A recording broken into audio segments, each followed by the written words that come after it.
Okay,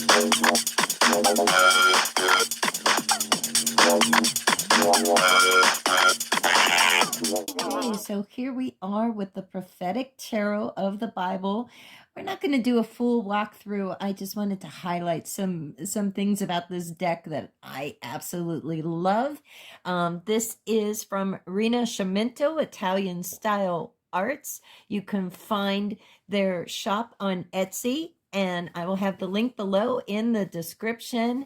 It comes with a nice book. The book's really great. Plenty of interesting things when it comes to the meanings of the cards, positive and negative meanings, even a paragraph about bettering yourself using the energy of the card, and, a description of the card and what influences it. Now, the Bible part of this deck comes, they're 78 different elements in the Bible that Giordano felt like connected with the 78 cards in the tarot deck. So that's interesting. It is really kind of a cool idea because the Bible is what, the best-selling book ever, always. And so a lot of people are familiar with it, and it may even, if you're somebody who is familiar with the Bible, you may even see those Bible passages in a new light because the imagery is totally contemporary and it's a mixture. This isn't a biblical deck, okay? Far from it. And yet, it's really puts a new twist not only on tarot cards, but also maybe on those biblical figures and biblical passages that each card is inspired by. There's a nice picture in here of Giordano and Severino Baraldi, the artist.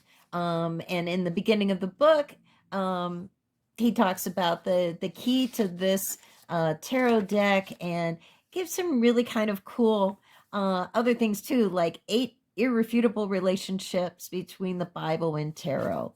That is fascinating. Like he says, there are 22 major arcana in the tarot, like the chapters of Revelations of St. John. Many arcana are, in fact, directly inspired by Revelations. So there's all these kind of cool historical notes because he is, after all, a historian and one of esoterica in art. And then he also gives you some personal notes on the illustrations. And he says, in some cases, the illustrations show characters of contemporary history, which is pretty cool. And we'll talk about that a little bit when we look at some of the court cards. And he gives an introduction into how to study it. And, it's really, really great. He talks about consecrating the deck. Just some basic kind of cool and different tarot reading advice, really.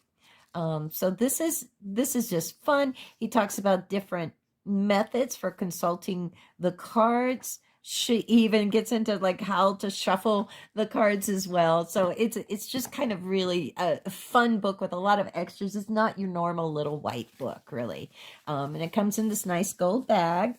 The deck does. And then look at the back design of these cards. Wow. Right? They are just so powerful. It's just such a powerful image. And it's so fascinating to me. It comes with a title card too. Okay, of course. And what's really fascinating to me is this cardstock. It's laminated, but how they did the printing, he must have a really great printer because the colors are so vivid. And the cards are like smaller than a standard size tarot deck. Here, let me just give you a sense of that really quick. Like here's, pretty much a standard size. And these are, thinner and shorter, but they're like the perfect size if you have small hands. And there's also a larger deluxe version available on Rinascimento Italian Style Arts Etsy shop. You could get the bigger cards if you want to. These were perfect for me. I like, smaller cards anyways, but there's the most flexible you know, because they're shorter, I can like actually shuffle them like that. You know, well, I can't do that very well, really, when I the bridge shuffle. I see I was trying to be smart, but they are so flexible and yet sturdy, not too thick, not too thin. I don't know. It's brilliant cardstock. I'd love to see more cards printed on that kind of cardstock and with that vivid printing as well. Anyways, so let's go ahead and do a walkthrough of some of these cards. Let me make sure I've got them all in order here.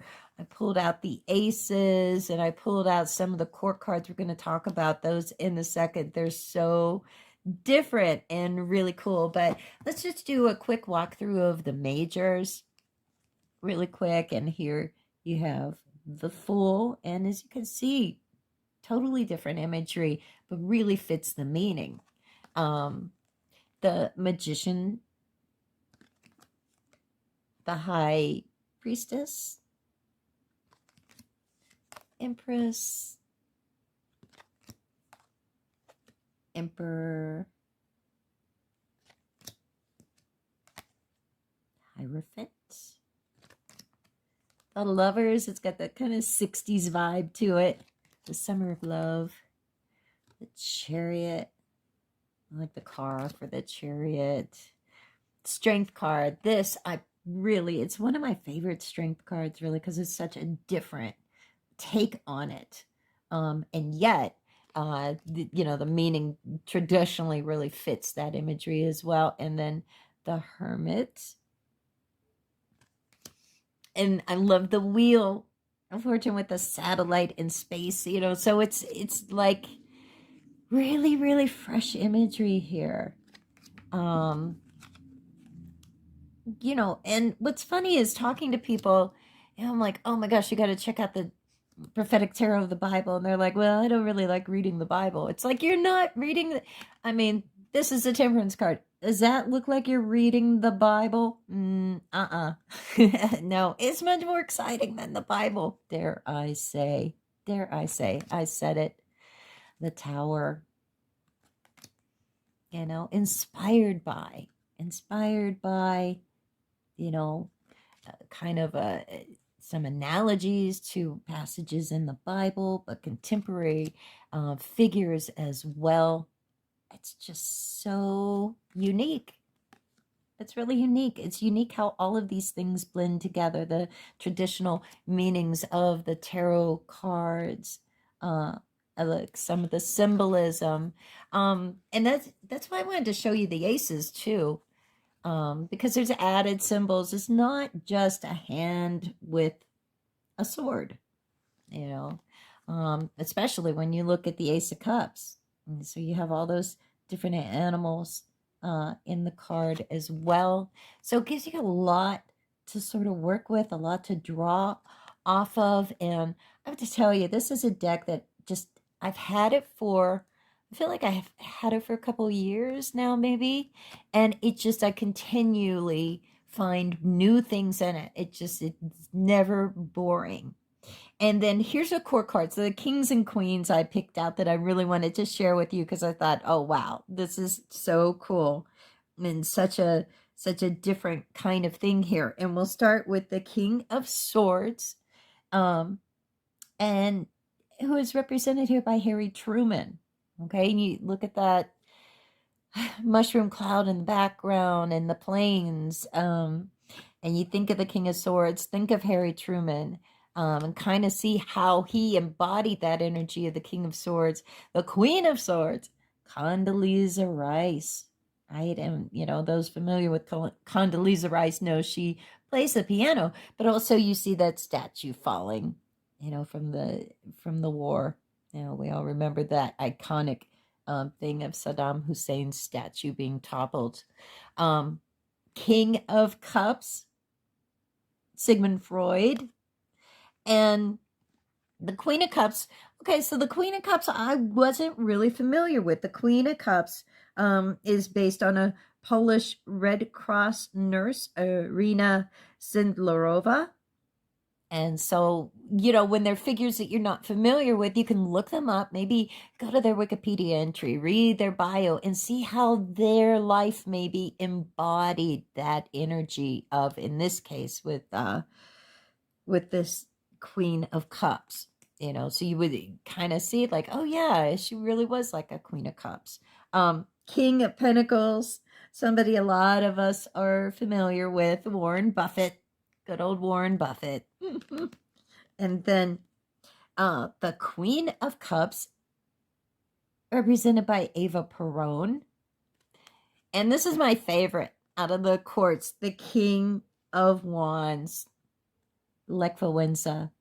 And, I'm sure maybe I'm dating myself a little bit, but yeah, Lech Wałęsa, the solidarity movement in Poland, that was a big, huge deal. Solidarność, it was, at least in my family. I've got a lot of Polish people in my family, and I studied Polish, and actually during the solidarity movement. So it was big for my teachers who were all Polish speakers. It's just kind of cool to see that. So of course that's going to be my favorite. And then this is somebody again that I wasn't familiar with. And that is the Queen of Wands, Dorothy Day, who was, I guess, really maybe started the Catholic workers movement.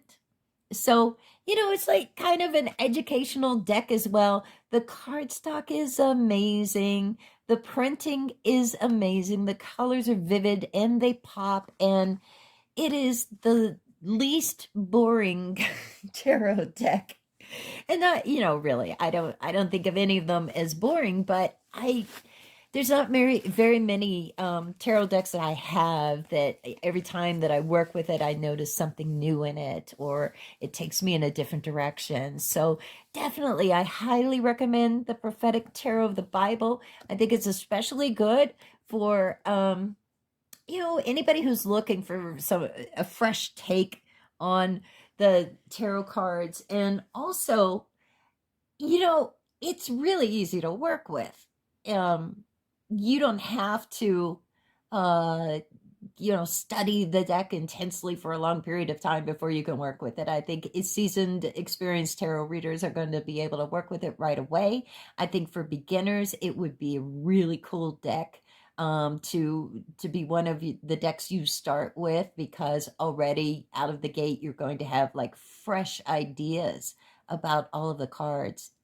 So I hope you enjoyed this. Thank you for watching. And again, Prophetic Tarot of the Bible from Rinascimento Italian Style Arts by Giordano, Berti, and Severino, Baraldi. I'll have a link below in the description to the Rinascimento Etsy shop so you can check it out. Have a good day, everybody. Bye-bye.